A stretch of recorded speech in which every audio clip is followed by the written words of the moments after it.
last minute. I don't have a CV on you, so I can't say much about yourself. You go ahead and just introduce yourself. So I love the topic. Yeah. How are you, baby? You're looking good. You're trimmed. Yeah. Living a prudent life. All right. I think we're ready to start. So I'm introducing myself, which is good because I won't say much. I teach in the residency. End of story. That's enough. That's my name. Your mic doesn't seem to be working. Oh, okay. Let's see if we can find a. Maybe it's this mic. You're not work the mic? No. Hello. You turned on the. Hello. How's that? Do you mind holding it? No, I don't mind holding it. Okay. The thing about holding the mic though is your arm gets tired and it starts to go like that. So when you stop hearing me, you have to give me a shout and say, lift up the mic. So we're going to talk about what makes doctors happy. Is anybody here happy? Yes. Good. All right. There's some happy doctors. Good. Okay. Let's see how I change this slides. The other happy ones too. Oh. Yeah. Okay. And this comes out of a fellowship that we're developing. So I have to thank a bunch of people for their efforts to help us develop this fellowship on happy doctors, otherwise known as the arts in medicine. So we thank Dr. Jarvis, the Graduate Medical Education Committee, and Dr. Irvin. And I always like to acknowledge the original people of the place where we were. So, oops, wrong direction. Okay. So as early as 1963, people were talking about how the technology of medicine was interfering with the practice of medicine. And it's only gotten worse since 1963, as I think you can attest to. And so I took this out of, I took the little picture on the left out of British Airways plane. I thought it sort of speaks to the degree that we accumulate in the office of medical practice, you know. So it's worth thinking about what's changed in the lives of doctors in the last 200 years. You know, in the 19th century, there weren't any pagers. Can you imagine life without a pager? There were no cell phones. They either found you or they didn't. And if you were fishing, too bad. And so doctors had other activities that occupied their time. You can imagine some of those activities. So it was really only after World War II that the lives of doctors got incredibly complicated and busy. And there was another paper that it turns out it was only after 1937 that your odds of living were better if you went to a doctor than if you stayed home. So that's kind of a sobering statistic too. So, so what's changed? Well, you know, private practice in the United States has disappeared. Probably none of us here are in private practice. We all work for EMNC. And so when that happens, then doctors become employees. And you know what a joy it is to be an employee. One loses control of time and some degree of practice philosophy. So it's all trade-offs. Income and quality of life versus workload and control of life. So, so there are studies, there's always studies because somebody needs to get tenure. So we have no end of studies coming out of the pipeline. So here's a study that looked at what determines job satisfaction and turnover among physicians at UC San Diego, which, by the way, is in La Jolla, which is the most beautiful place I've ever been in. And the only place where I ever saw a Lamborghini parked on the street. So, so they had 8 predictor variables. And you can read these variables as well as I can. And 2 dependent variables, which is job satisfaction and the intent to turn over. If they'd already turned over, they couldn't interview them because they would have been gone. So, so they found out that satisfaction was related to, number 1 was a perception of autonomy, meaning that you feel like you have some degree of control over your schedule. And second was workload, that you had, that the workload was not too onerous. Third was a minimum of conflict between work life and private life. 4 was pay, and 5 was your satisfaction with the community. And so what that says to me is if we're serious about retaining doctors, then we have to pay most attention to the perception of autonomy, giving doctors some sense of control over their schedule and their work life. And second, most important, is to make sure the workload isn't too burdensome. So, so here's a study about another study about what makes for happy doctors. We want happy doctors. It turns out, and I'll show you some studies later, it turns out that happy doctors make for happy patients. And we all want happy patients. So, so this was a study looking at GPs, and most of the world calls us GPs as opposed to family doctors. And this study came out of Germany. And in Germany, women and GPs under age 50 are more satisfied than male GPs and GPs over age 50. So what are the factors that contributed to their job satisfaction? So number 1 was a good doctor-patient relationship. They had good, high-quality relationships with their patients. And number 2, they felt like their pay was fair for the work that they did. And number 3, they had a wide variety of types of consultations. So they got to do a lot of different things. People get unhappy if they do the same thing every day, all day long. So here's another study from the Netherlands, and they call residents registrars there, like in England. So I guess they never ever lived in the hospital, so they weren't ever called residents. So so they gave them these questionnaires about happiness. And in the Netherlands, younger doctors are less happy than older doctors. So different from Germany.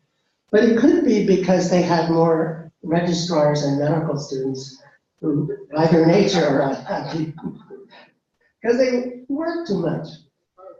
Yeah. So, and they looked at happiness by specialty. So GPs are the happiest doctors. Yay! Family doctors are the happiest doctors. And psychiatrists are the least happy doctors. How about that? Somewhere in the middle. Yeah, well, I'm not in the psychiatry department, as you can see. Where'd it go? Let's see. So so in this study, it was love and relationships and family that contributed the most to making people feel happy. So, so how do we nurture the doctor-patient relationship? Because in most of the studies, that comes up as important. So doctor-patient relationship matters. And so this points us in the direction of the medical humanities, of looking at the role of arts and humanities in medicine. And it leads us to this notion of the academic humanist practitioner, which is a mouthful. Does anyone want to be an academic humanist practitioner? Sounds like fun. Yeah. And these are people who are experts at the doctor-patient relationship, which I suspect all of us should aspire to be. I mean, if we're in family medicine / general practice. And here's some famous academic humanist practitioners, and I think everybody's read William Osler. Yeah, is there anybody here who hasn't read William Osler? He's awesome. He's probably still writing wherever he is. Oliver Sacks. Wow, what a guy. Has anybody read his biography? That's a pretty cool book. Yeah. So he's one of my favorite. My favorite William Osler quote is that it's more common that the uncommon patient has a common disease than that the common patient has an uncommon disease. Yeah. He also said that 95% of the time you'll get the diagnosis from the history, if you take a good one. Yeah. And Oliver Sacks, wow. I think my favorite book was The Man Who Mistook His Life for a Hat. Yeah. But he was like an amazing guy. And this is a guy I put up because he's really famous in Europe, but most of us don't know it. He's Andrzej Szeklik. I hope I'm pronouncing that right. Any Polish people here who can help me? Yeah, and you all know Elizabeth Kubler-Ross and Rachel Naomi Remen. I was privileged to work with Rachel Naomi Remen as a medical student before she humanized me. She was really a mean attendant in those things, I want you to know. But thank God she changed. And Charles Eastman, some of you may not know him, he's my personal hero. And Charles Eastman was the first Dakota to go to medical school. Of course, he went to Dr. Irving's alma mater for college, Dartmouth, because they paid for Indians to go to school. Yes. And then he went to Boston University School of Medicine. He interned at Boston City Hospital. And he was the doctor who was present for Wounded Knee, for the massacre of Wounded Knee, which radicalized it. Before 1890, he thought that assimilation was the way to go. And after 1890, he decided, no, assimilation is not the answer. He wrote 17 books. They're almost all free downloads. My favorite is My Indian Boyhood, because he lived a traditional lifestyle until age 16. So he finished high school in 1 year. He went from grade 1 to grade 12 in 1 year, which is pretty interesting. He was a smart guy, I guess. Charles Eastman also is responsible for the Native American elements in Boy Scouting. He invented the Order of the Arrows and Webelos and brought that into Boy Scouts. He helped Baden-Powell and all those guys start the Boy Scouts. So, Szeklik talks about how doctors become part of the lives of their patients. That we become large in their lives, more involved with them. And an example of this was this is Van Gogh's painting of his psychiatrist. Yeah, and he certainly got some insight into the psychiatrist's personality. I think he fits the unhappy doctor profile. Yeah. So, but clearly, you know, for Van Gogh to paint a psychiatrist, he must have been a major part of his life. He must have had some relevance. So we make these bridges, you know, with our patients, and this is the essence of the doctor-patient relationship. And of course, building bridges, bridging the gap, you know, that's ordinary language now. And I just learned something really interesting too about ordinary language. So Gordon Allport, when he began to work on personality theory, the way that he began was to look in the dictionary. And he found 4,500 words used to describe human beings. And he started trying to group the words into categories. And that's how he came up with his personality theory. So ordinary language, as Wittgenstein said, is really powerful, because it contains so many insights that we take for granted. So bridges are meaningful and powerful, and this is what we do with our patients, is we make bridges to their lives. And that brings us to narrative medicine, which is this new phrase of an ancient art. So one of my favorite narrative medicine specialists is Ibn Sina. Anybody here read Ibn Sina? Okay, Ibn Sina was like the dude in the 10th century. Yeah, he wrote a textbook of medicine in the 10th century that persisted until about the 17th century. So he was from the Middle East. I get confused about what country is what. I think Persian in those days. But he wrote a really lovely story about being called to see the Sultan's son because this young man thought he was a cow. And he was demanding to be sacrificed to feed the people. So Ibn Sina came to see him and looked at him and looked him over and said, well, this is the scrawniest cow I've ever seen in my life. If we're going to sacrifice him, we better fatten him up. So he came to see him every day with food and medicine. I imagine the medicine was less toxic than our medicine, probably herbal medicine of the 10th century. And so the young man began to eat and began to take the medicine. And one day when Ibn Sina came to see him, the young man said to him, I've got some bad news for you. Ibn Sina said, what? And the guy says, I'm not a cow. So it's a great example of narrative medicine in that Ibn Sina went with the patient's story and worked within the patient's story. And the other incredible example of that is a Canadian movie starring Ryan Gosling. Some of you may have seen it, Lars and the Real Girl.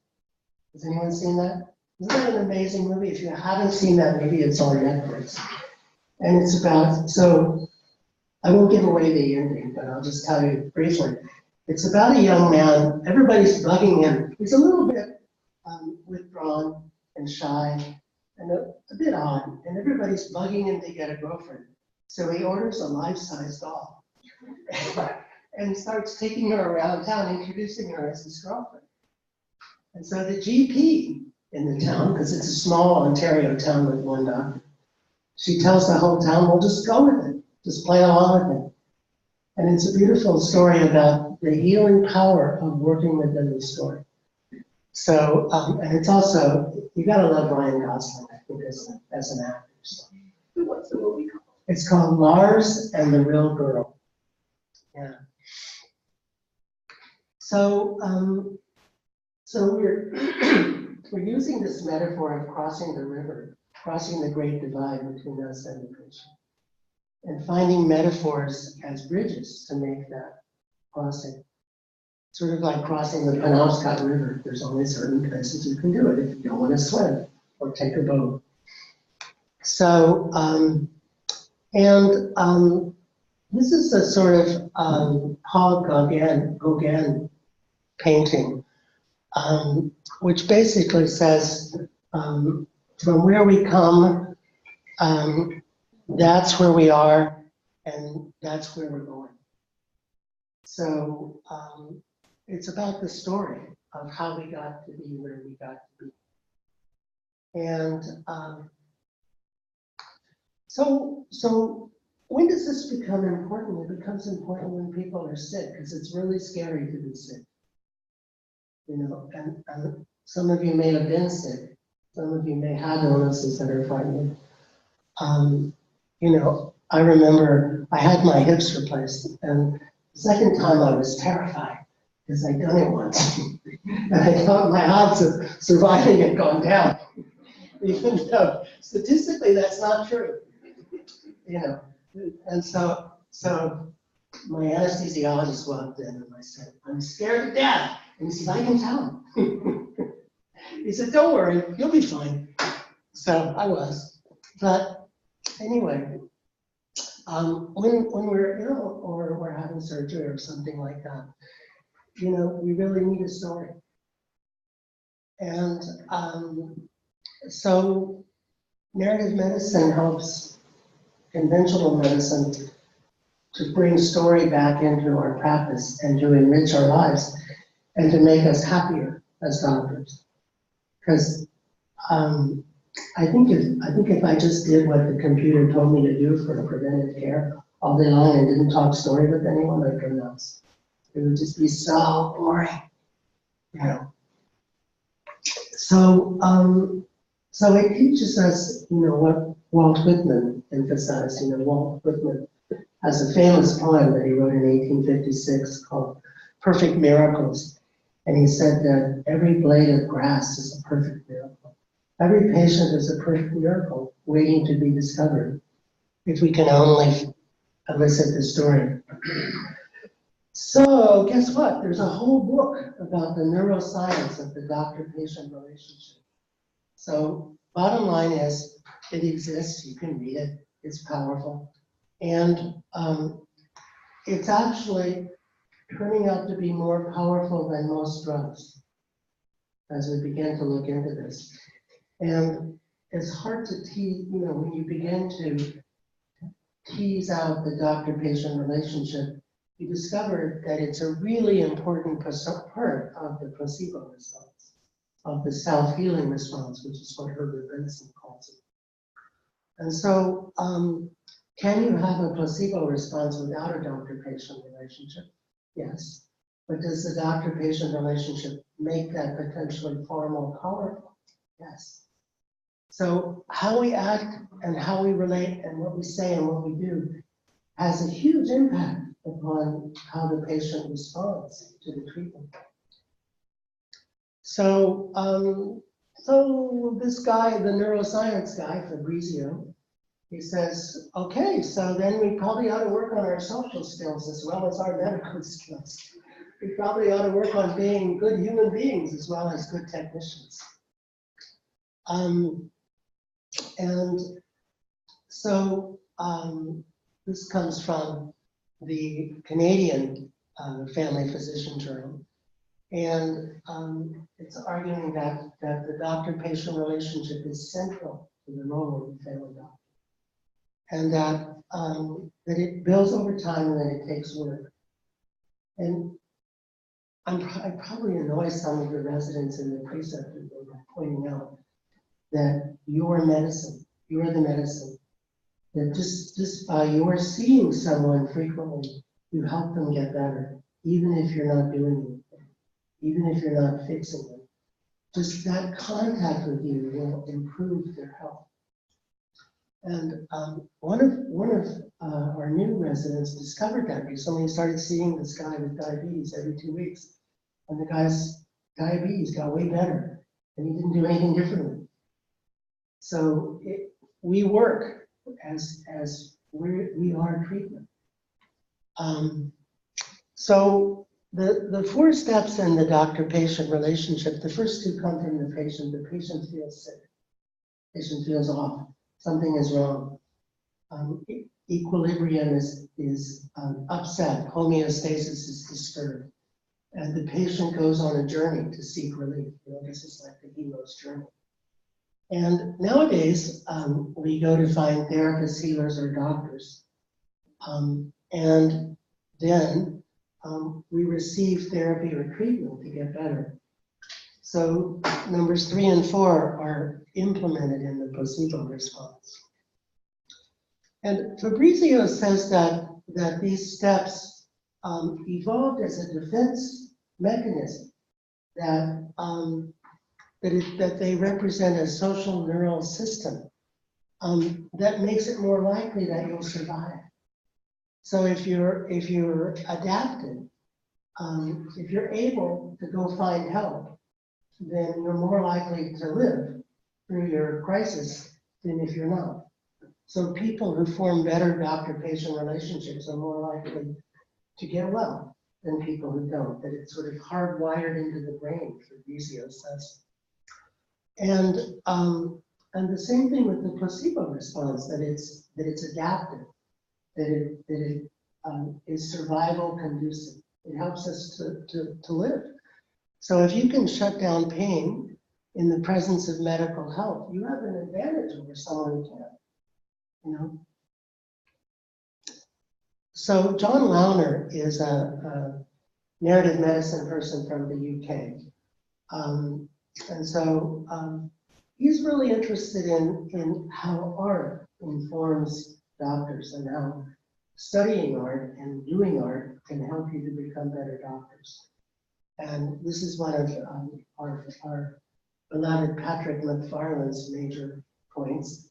So anyway, Launer says that doctors can get a lot of benefit from looking at great pictures, sculptures as part of their education. So I'm going to give you an example. So here's something to just take a look at for a couple minutes and see how many things you can identify in the picture. Like how many elements are there in this famous woodcut? I think you've all seen this picture before. It's got to be as famous as Van Gogh's, crows over a wheat field. So, a lot of stuff in this picture. So, the artist is Hokusai, hope I'm saying his name right, and the name of the picture is Inside the Hollow of a Wave Offshore from Kanagawa. So, so how many waves were there in the picture? Anyone remember? 3. Yeah? 3 on the left, 2 on the right. Interesting. Or 2 on the left, 3 on the right. So that I just answered the second question. Is the number on the right the same as the number on the left? How many of you noticed that they were different? Yeah. All right, time to work on our observational skills here.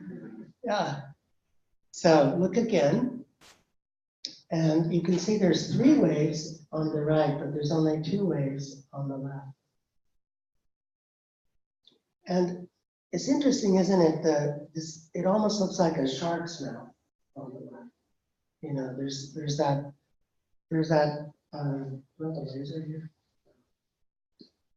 there's that sense of a different kind of wave. There's 2 different kinds of waves. And the waves, you can see Mount Fuji in the distance. And the waves seem bigger than Mount Fuji. There's 2 boats there. And you can see that the oarsmen are crouched down because of the storm so that they can ride through the wave. Normally they would have their oars out rowing, but this is not the kind of weather to row. So in both cases, you're crouched down. The boats are empty, so that tells you that they're going south, probably from Tokyo, because they're going to get stuff to bring back to Tokyo, which was the direction of the shipping. And so we're looking at Mount Fuji, and the boats are going south, so that tells you which side of Japan we must be on. So a lot of stuff you can get out of looking at that picture. The lower wave is called a spilling breaker. And if you lived on the coast of Maine, you'd know this. Not all of us live on the coast of Maine, but spilling breakers are common. And no, there's no rain in the picture, but the clouds are gray and the waves are ferocious, so a storm is rising up. And I already mentioned about the boats. And we talked about the oars being pressed up against the bars. We already mentioned that. So, so we can use art, and I just invite you to look at it upside down for a moment. I put it upside down. It's because sometimes when you turn things upside down, you can see more clearly than when you hold them in the way we're used to holding stuff. Because I think I see the boats more clearly when I turn it upside down. Does anyone else have that feeling? Yeah. And I'm more impressed with the power of the big wave when I turn it upside down. It's how scary it is. So, so Launer's position or his belief is that when we study art, and this is apparently when you study art, you do these kinds of things. When you study art, you develop your observational skills. You become more able to be like Sherlock Holmes and figure things out. Currently I'm on a Sherlock kick. There's now 4 seasons of Sherlock, I discovered, thanks to the BBC. And but Sherlock has those powers of observation where you can just look at someone and figure things out.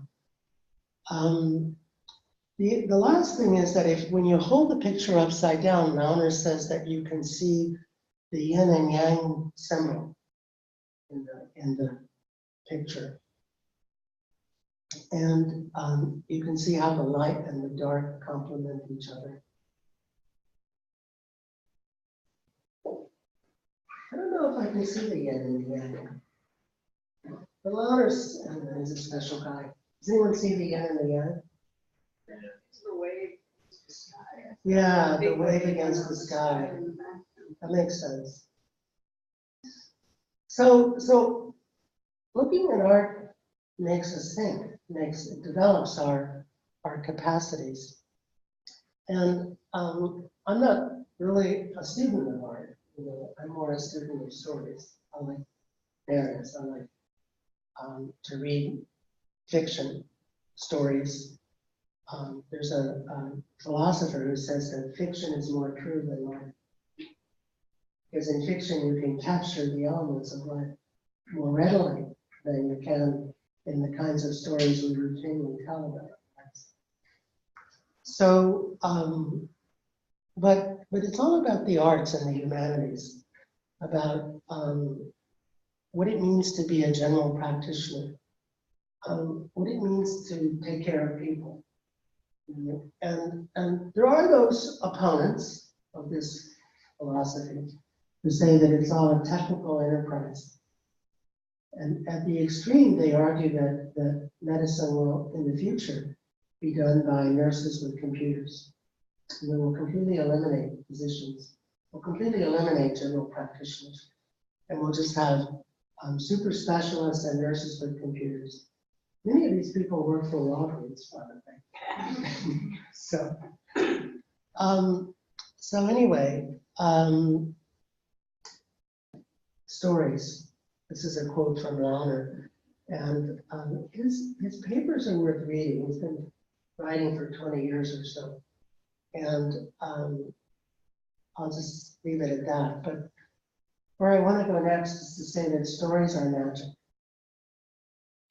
And the reason that they're magical is because when we hear a story, it changes us whether we want it to or not. Stories change us. There are a number of studies that show that when you hear a story that leads you to the opposite conclusion than what you believe, that no matter how hard you try, it weakens your belief system just a skosh, just a little bit. It influences you, can't help it. So stories change you, even if you don't want to be changed. Which is why if you keep telling people stories about patients who knew to stop smoking, you might eventually annoy someone enough that they stop smoking.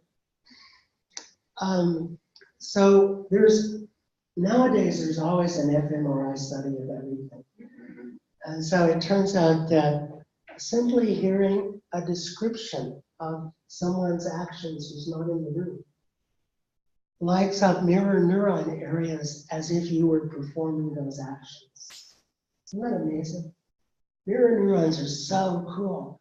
And it turns out that reading novels stimulates your mirror neurons. So reading novels are actually good for you.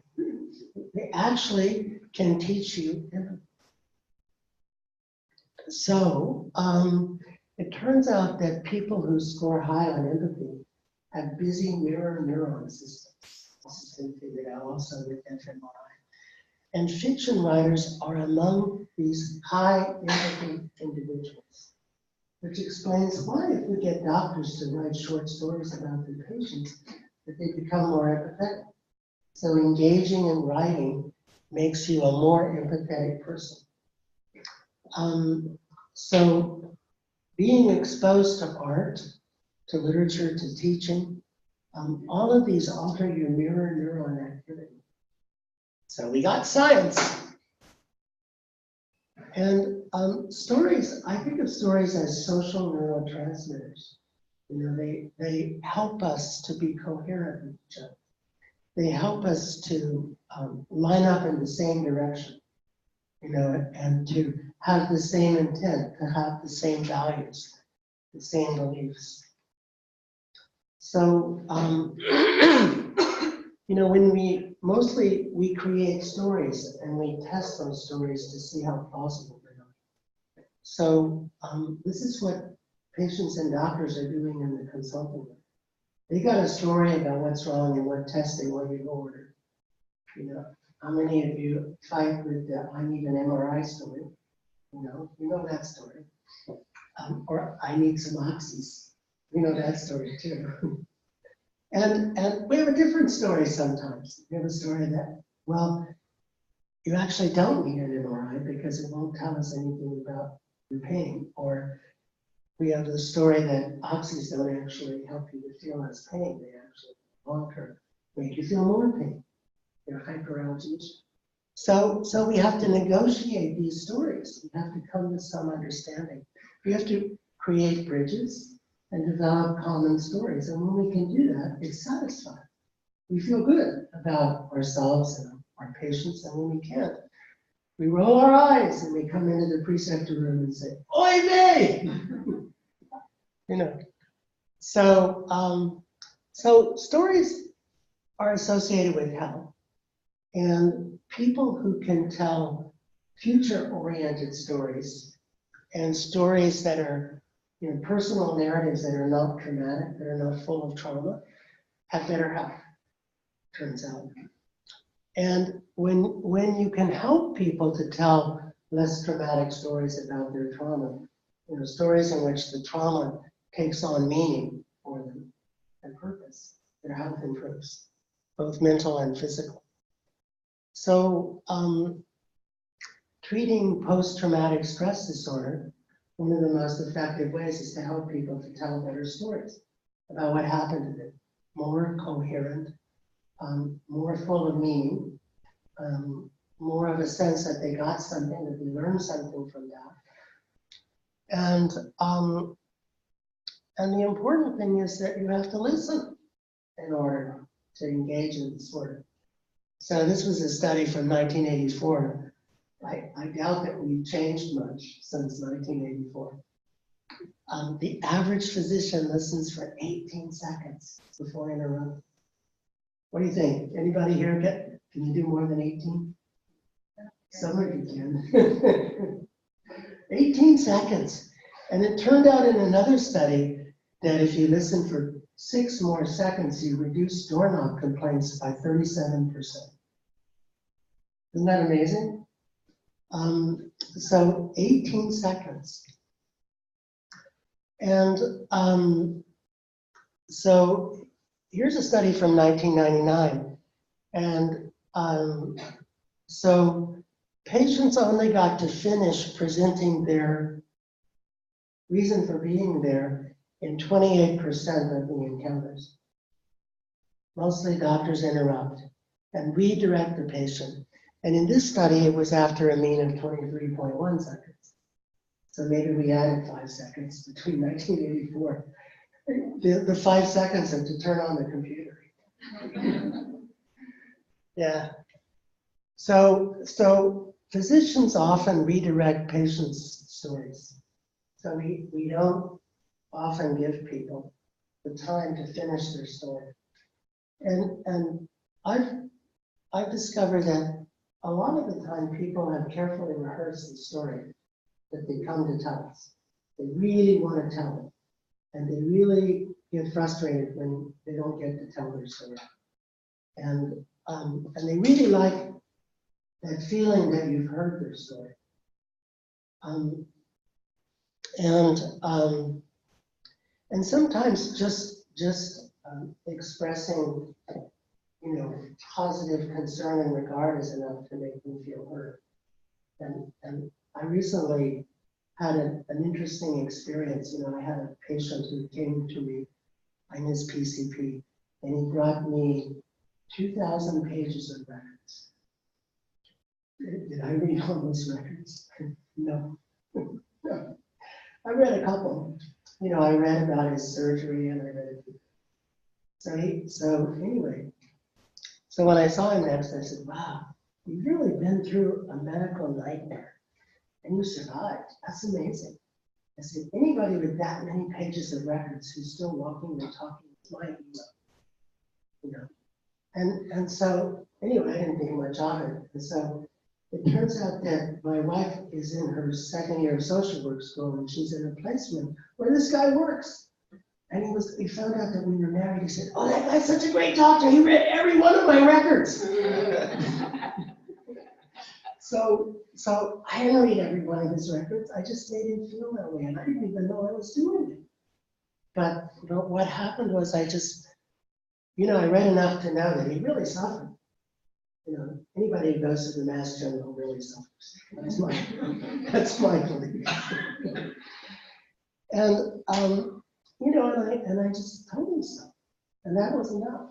You know, so sometimes it's not that hard. You know, to make people feel like they've been heard, that they're visible. And I think so many of our patients are invisible. They feel invisible in their lives. You know, they have no money. It's difficult for them to get around town. You know, all of the social systems seem to be conspiring against them. And when they can come see us and they can feel seen for a moment, it's really good. It's really cool. So, so we're talking about patient-centered care, which is a relative of narrative medicine, this whole notion that we're centered on the patient and the patient participating and being involved in their care, and the doctor-patient relationship being very important.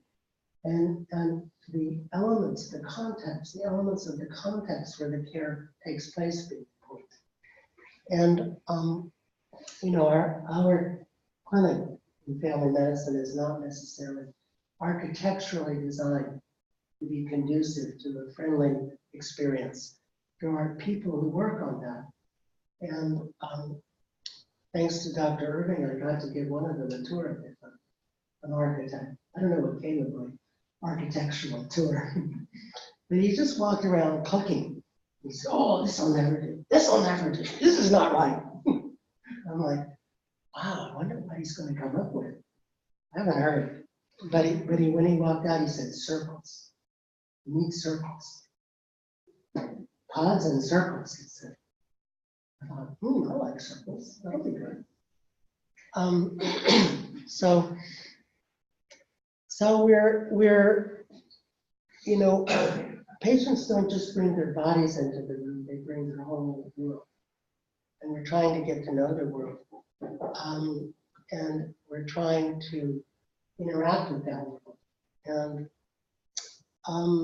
I used to have a plan or a policy, I suppose, of asking people to bring everyone they knew to an appointment. And our patients, now I hear in Maine, they won't bring anyone. I don't know, they always tell me they don't like people. But my most interesting experience of this happened in Pittsburgh. So a patient brought 57 people to the appointment. Yeah.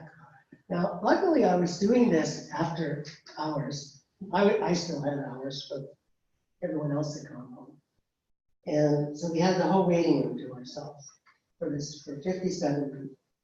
And so this was a guy, you know, chronic pain dude, you know, you've seen. And so I just went around the circle. We had a big talking circle of 57 people. I figured it was 57 because it's Pittsburgh is the home of Heinz 57. You know, it's in the air, it's in the water. So we went around the circle and people talked about why they thought the guy was sick, why they thought he was in pain. You know, and so the first question was, so why do you think he's in pain? And the second question was, well, what can be done for his pain? And the third question was, what are you willing to do to help him with his pain? And so it really angered this guy, the whole thing. And he never came back. But 20 people kept coming. They kept meeting, and they kept planning interventions to reduce his pain. And over a year, he got off opiates, and he got to working full time. And he was still angry. He wasn't a nice guy, but at least he was off opiates and working full time. And his community did that, So community is powerful, and if you can get the world to come into your office, you have a lot more leverage. So we're talking about how do we train physicians then to be more mindful and independent? Because if we do that, we'll make you more happy. You'll be happier, and you won't burn out as much or as often, and you won't turn over as much or as often. And so we think it's from the arts and humanities that the lion's share of this training comes. And so I ask you, what makes you happy to be practicing this? I just invite all of you to reflect on that for a moment and to think about, what are your happiest days and what happened on those days? And what are your unhappiest days and what happened on those days? And so this is my answer, it's not your answer. But I'm probably the same as everyone else. I want to have deep, meaningful relationships with patients. I want to learn new things, be creative, have some control over my schedule. Do a lot of different things in the course of a month. And have a work-life balance. So maybe I'm not so different from anyone else here in that regard. So how do we unburden physicians so that they can do that? And we're going to have to try to overthrow the drudgery of productivity-driven medicine, assembly line medicine. How's that for a rally? Let us overthrow the drudgery. Yeah. But, so how do we teach this magic, the magic of story? How do we teach people to be happy? Mindfulness helps, Teaching relationship skills. I've been talking about that, teaching people how to listen. And mostly that involves not talking. Teaching people not to talk too quickly, or not to start thinking about what you're going to say too quickly. Teaching radical acceptance, and I think that's something we really have to strive for with our patients, is to find a way to radically accept who they are. Because they don't make choices easy.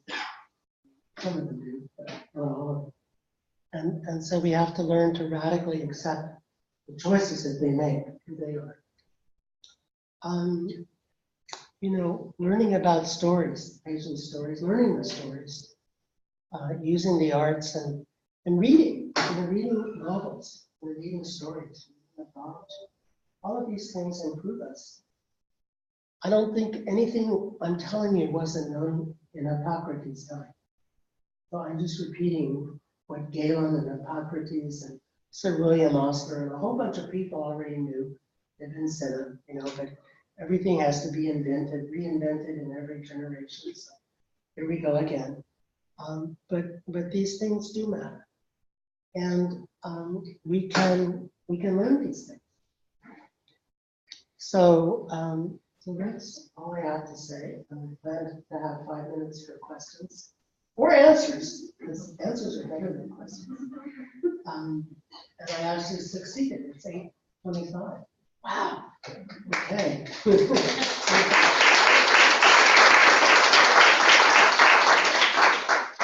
So what makes you guys happy?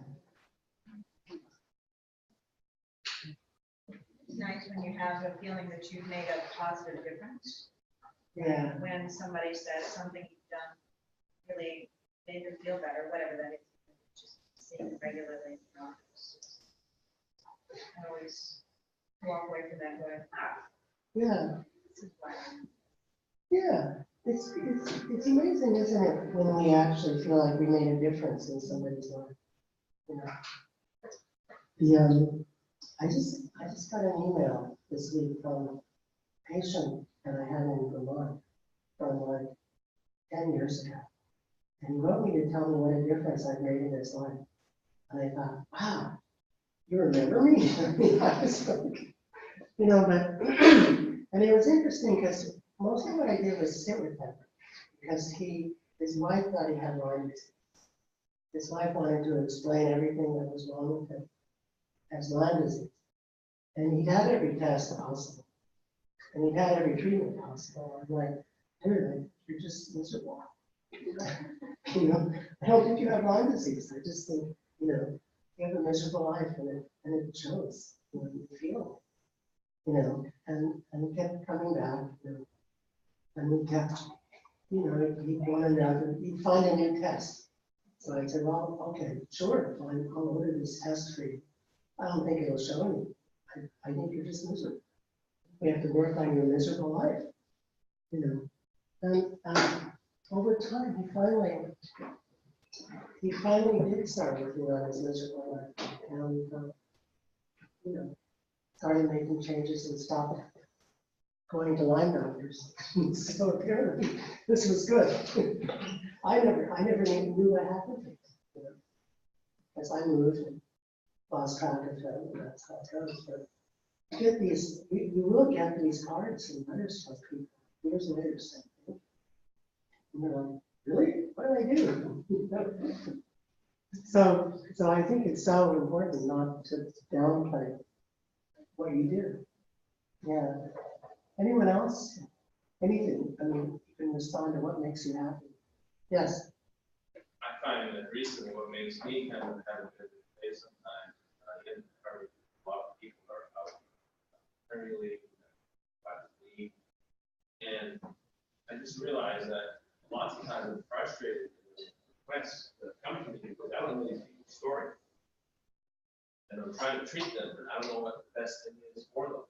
Because I can choose medication, I can choose tests, but I really don't know their story well enough. And EMR, the story was there. So. Right. It's really hard to get the story from the EHR. It's just, you know, it's designed, and then whoever designed it was thinking in checkbox. The stories don't really flow that way. You can put a beautiful story in the API that tells everything that visit needs to have. Don't get credit. Right, no credit at all. But if you have two elements of social history, 3 elements of this, yeah, it's crazy, really. Yes. I find that authentic interactions make me happiest. And even if they're authentically miserable, I'm fine with that. Like, Yeah. patients like, I really don't like you. And I'm like, great, that's fine. I feel neutrally about it, but I'm okay with that. And that makes me happier than sort of the falsifying, like a pleasant interaction. Not pleasant at all. You know, I have to say, Kendra, I've heard you on the phone having the most beautiful, authentically negative conversations with patients. And I just have thought, I wish I could talk like that. What was that one guy you were saying? I think I know what you're talking about. Yeah. I said, no, I knew you were going to tell me I didn't send you that letter. That's why I sent it certified. Yeah. You got it. I see your signature. Goodbye. Yeah. No, there was something really beautifully authentic about that conversation. You knew the guy would lie, you know, and you were just saying, dude, I mean, you didn't say it in a mean way, you said it in a loving way. Like, dude, you're going to lie to me. I already know that. I think patients respond to that when you call them on their stuff in that sort of way, you know, like when they can turn out to be really good. Yeah. It's still the truth. They may not like it, but they know it. They know it's the truth. And then they sometimes, you know, maybe a long time later, or maybe but it may make them start thinking a little bit that someone's finally actually had the nerve to Yeah, to call them. I mean, their parents didn't even do it. You know what I'm saying? Like, Right. some of these people have never been told no, ever. Mhm. And that's not easy. Yeah, yeah. This is the most joy part. Around full circle enough to get the card or a call from someone who had stormed out of the office and angry and, spoke ill of you throughout the community, and then they come back and they say, thank you. It was the right thing to do. Yeah. But it's so hard that those are the night. Yeah. But it does sometimes. Yeah, sometimes it turns out really well. And sometimes they complain to the medical board. It's not so much. Yeah, all right. Any other, we have time for one more comment? Yes. Maybe nobody has to answer if they don't want to, but I wonder how many people in the room feel they have a perception of autonomy in their office. So like that they feel like they have to book their schedule. If you don't want to raise your hand, you don't have to, but I'm just curious. But I don't see any hands going.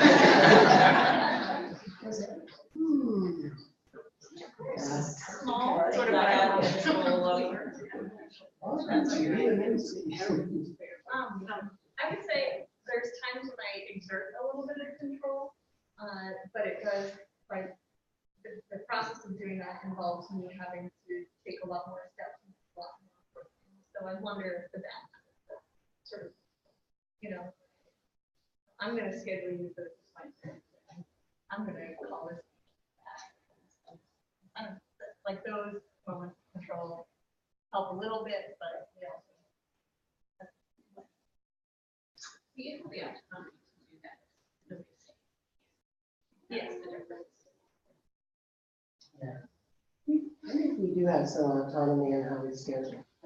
We can give people more time or less time, which some offices don't have. I mean, I've seen offices where it's 10-minute appointments no matter what.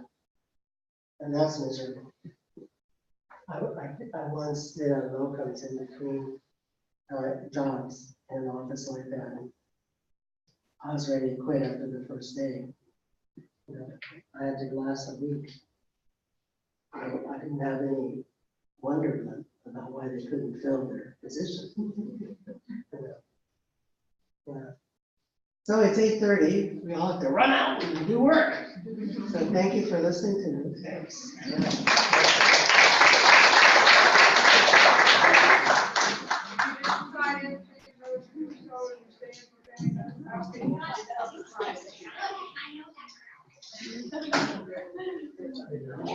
My name is Penny Shaw, and